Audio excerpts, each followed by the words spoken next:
आतंकवादी फंड फैलाए खड़े हैं, आतंकवादी संगठन खड़े हैं, उनको कुचलना होगा, उन्हें नेस्त नाबूद करना होगा। ये भी हमारा नौजवानों को करते हुए हिंदुस्तानी होने के नाते, राजस्थान के उस किसान के बेटे उस तबके से आने के नाते जिनके पुरखों ने हमेशा इस देश को बचाने के लिए बड़ी बड़ी लड़ाई लड़ी, जान हथेली पर रखकर लड़ी और गोली सीने पे हम लोगों ने खाई है। कोई ऐसे नहीं उदार के अंदर हमारे नारे लगते हैं, भाई लड़ाई बहुत लड़ी, इतिहास दिखा नहीं गया है। दुर्भाग्य, अगर इतिहास सही लिखा जाता तो आधे ज्यादा इतिहास इस देश के अंदर हमारा ही होता। सफल हुआ हमारा, उसकी बधाई भारतीय सेना को और राष्ट्रीय लोकतांत्रिक पार्टी परिवार। इस खुशी का अवसर तो मैं इसलिए नहीं कह सकता कि हमारे 27 की शहादत के बाद ही ऑपरेशन हुआ, ये पहले भी हो सकता था सिंदूर। और हम तो चाहते हैं कि आतंकवाद को जड़ मूल से नष्ट करें। और 14, 19, 24 में मोदी जी को और एनडीए को वोट ही लोगों ने इस बात के डाले कि अब शहादत नहीं होगी और पाकिस्तान चाइना को ठीक करेंगे। फिर भी हजारों सैनिकों की, हमारी सैकड़ों सैनिकों की शहादत, हजारों लोगों की शहादत के बाद भी सिंदूर जिस दिन कश्मीर के अंदर हुआ, बहुत दिनों से बच्चे और देश का बहुत बड़ा दबाव था कि इंडियन आर्मी कुछ करे, प्रधानमंत्री कुछ करे। दुर्भाग्य से छोटा मामला है, हम चाहते हैं पाक अधिकृत कश्मीर पे कब्जा करें।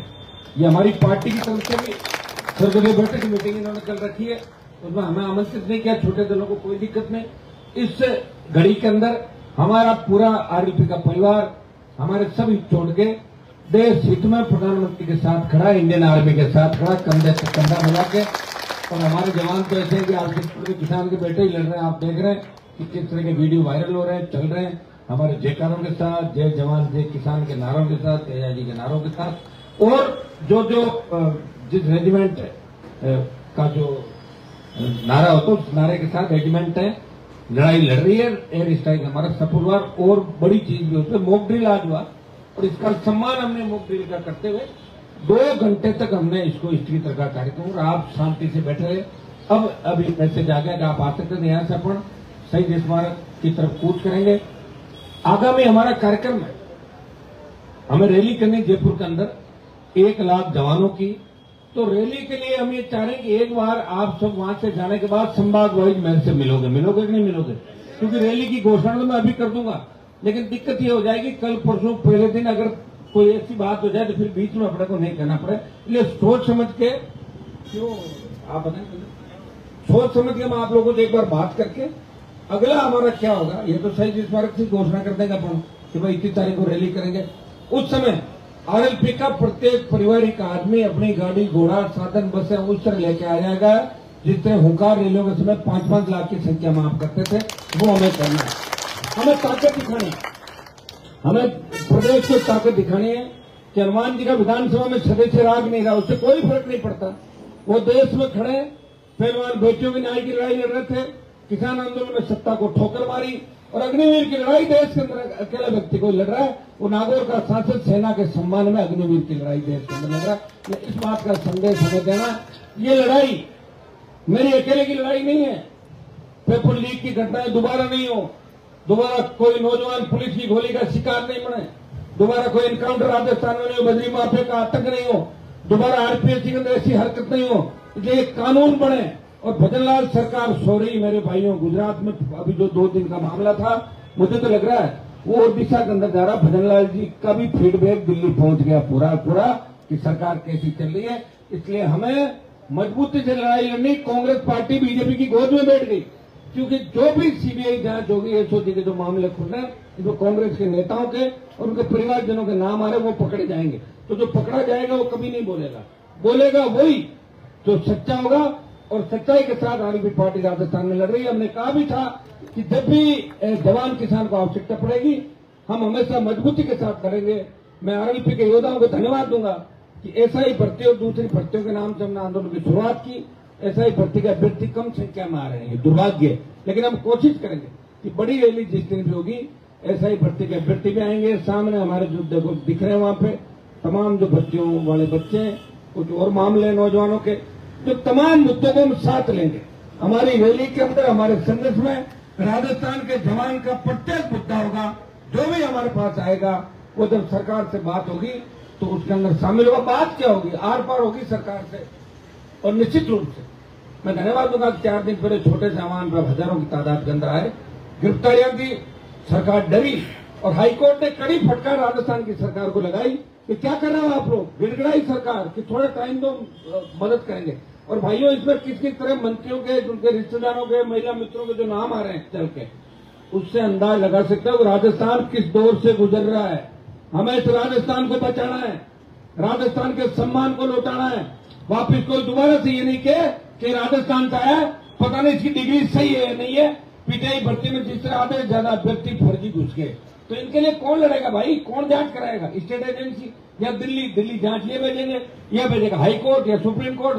कोर्ट कचहरी अगर ये कहने लगे कि हम सरकार पर छोड़ रहे हैं, तो सरकार तो नहीं करेगी। क्यों करेगी सरकार? आप लोग कांग्रेस बीजेपी मिल रही है राजस्थान का। इसलिए आरएलपी के योद्धाओं की ड्यूटी है कि हम लड़ेंगे और हमारी आने वाली पीढ़ी को बचाएंगे। और राजस्थान के अंदर इस बार रण होगा। जो 18 के अंदर ताकत आप लोगों के अंदर थी, कायदा तो ये था कि 23 में 18 से 3 गुना वोट मिलने थे आराम से। 15 लाख सदस्य आपके बने थे, कितने? 15 लाख। लेकिन वोट आए 10 लाख। सदस्यों को जोड़ो तो एक घर में अगर 3 मोबाइलें, 3 सदस्य बने, 5 वोट हो तो भी 2.5 गुना हो जाता मेरे भाई, 2 गुना। तो वोट कम से कम 25-30 लाख वोट तो वैसे ही आकर चाहिए राष्ट्रीय लोकतांत्रिक पार्टी के। दुर्भाग्य से हम लोग बात को समझ नहीं पाते। हमारे ताकत है, ऊर्जा है, पूरी बात करते हैं, आधा घंटे बाद कोई बरगला लेता है। हम हमारा संगठन भी बनाएंगे, 7 संगठन। दूसरे संगठन की बात हमने कर दी, क्योंकि सब लोगों को आपको बुलाया। अभी संभागवार वहां से आने के बाद 8 बजे से हम चालू करेंगे। संभागवार बात भी आप सब लोगों से अपनी अपनी राय आप सब देना। और मैं भी चाहता हूं कि सब लोगों को काम मिले। और मैं अकेला थोड़ी कर पाऊंगा काम। मैं तो पार्टी बना के संदेश दे दिया। राजस्थान में जो उंगली उठती थी कि पार्टियां नहीं बन रही है, मैंने कहा पार्टी भी बन गई, भारतीय आदिवासी पार्टी भी बन गई। लेकिन बीएपी के खिलाफ किस तरह पीछे पड़े। एक तरफ हमारे डीजल चोरने वाले लोगों का तो नाम नहीं आ रहा, और किस तरह पीछा करके उसको पकड़ के कर दिया, क्योंकि आदिवासी पार्टी है, कोई बोलने वाला नहीं, पीछा उसी का किया जा रहा है। अरे और लोगों का भी कर सकते हो भाई। घने मंत्री चोर बैठे हैं आपके, विधायक चोर है, सांसद चोर है, 15-20% कमीशन लेते हैं। लेकिन कौन सुनेगा उन लोगों की? इस बात का भी हमें चिंतन मनन करना है। तो अभी अपन कूच कर रहे हैं एक बार शहीद स्मारक की तरफ। हमारे प्रमुख मुद्दे है, SI भर्ती रद्द करो, आरपीसी भंग करो, पेपर लीक की घटनाओं पर रोक लगाओ, नौजवानों को न्याय दो। और हम ये चाहते हैं कि देश जो लड़ाई लड़ रहा है, इस लड़ाई में तो आरएलपी सबसे आगे साथ है, क्योंकि नौजवान हमारे साथ है। प्रत्येक समाज, प्रत्येक तबका चाहता है कि इस बार आतंकियों को सबक सिखाया जाए, लेकिन बड़ा सबक सिखाया जाए। खाली पॉलिटिकल एडवांटेज के लिए कुछ करके वापस लेना ये ठीक नहीं है। देश की भावनाओं को आघात पहुंचना, इससे ये हम सब लोग देश की सरकार से मांग करते हैं। हमारी आर्मी पे मैं पूरा भरोसा है कि वो किस तरह लड़ाई लड़ेगी और दुश्मन को उखाड़ के फेंक देगी। जिस तरह 62-71 के वार के अंदर हमने भगाया उन लोगों को। लेकिन दुर्भाग्य से चीन ने भी हमारी जमीन दबा ली। पाकिस्तान कश्मीर पर कब्जा करके बैठा है। और जो देश फन फैलाए खड़े हैं, आतंकवादी फन फैलाए खड़े हैं, आतंकवादी संगठन खड़े हैं, उनको कुचलना होगा, उन्हें नेस्त नाबूद करना होगा। ये भी हमारा नौजवानों का करते हुए, हिंदुस्तानी होने के नाते, राजस्थान के उस किसान के बेटे, उस तबके से आने के नाते जिनके पुरखों ने हमेशा इस देश को बचाने के लिए बड़ी बड़ी लड़ाई लड़ी, जान हथेली पर रख लड़ी और गोली सीने पे हम लोगों ने खाई है। कोई ऐसे नहीं उदार के अंदर हमारे नारे लगते हैं। भाई लड़ाई बहुत लड़ी, इतिहास दिखा नहीं गया है। दुर्भाग्य, अगर इतिहास सही लिखा जाता तो आधे जगह इतिहास इस देश के अंदर हमारा ही होता। भोले लोग थे, कहीं चल पड़े, कोई भी आया बरगला के अलग पंथ बना लिया, अलग धर्म में चले गए, अलग अलग चले गए। लेकिन अगर एक होता है, अगर ये डीएनए समझ जाए कि डीएनए एक है, तो मेरे हिसाब से तो ये सबसे बड़ी कौम इस देश की है, तो सबसे लड़ाकी कौम है, जो कोई दो राय नहीं। दिल्ली पे भी अगर कब्जा किसी ने किया, दिल्ली पे राज किया, तो जिस कौम से हम आते हैं उसी कौम ने दिल्ली पे राज किया और मार गया सूरजमल जैसे योद्धा अजय अमर रहे, जिनका नाम आज भी पूजा जाता है। तो भाइयों, अब हम कूच करते हैं शहीद स्मारक की तरफ। हम आगे आगे चलेंगे, पार्टी के पदाधिकारी और प्रमुख लोग हैं, आगे आगे चलेंगे। नौजवान पीछे आगे आने की, और वो ज्यादा कोशिश नहीं कि आगे आने की, मामला गड़बड़ होता है। तो हम निकलने धीरे धीरे आपको आना, फिर अपन वहां से वापिस यहीं पे सब लोग आएंगे। और यहाँ आने के बाद अपन संभागवार बैठ के कोशिश करेंगे 9, साढ़े 9, 10 बजे तक सारा अपना कार्यक्रम हम समाप्त करें। आपको धन्यवाद। दोबारा हम सब लोग मिलेंगे कुछ नौजवान भी आ गए ऐसा ही भर्ती वाला, देखो दिख रहे हैं सामने, जोश दिखा रहे हैं कि हम गए नहीं अभी। देखिए आप जोश, आपका जोश देख के इनको ये जोश आ गया कि दूसरे नेताओं की तरह हनुमान जी हमें बीच में छोड़ के नहीं भागेंगे, तो बाकी तो चले गए सारे। अब लड़ाई क्रेडिट की, क्रेडिट किसको मिले? क्रेडिट तो उसी को मिलेगा जो लड़ेगा।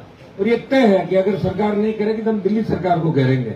अभी हम घोषणा वहां चल के बाद में करेंगे, हमारी आगामी रणनीति क्या। अभी धरना हमारा अनिश्चितकालीन जारी रहेगा, रैली की घोषणा हम लोग। हाँ बुजुर्गों ले लो ना, आप आगे ले लो, चलो।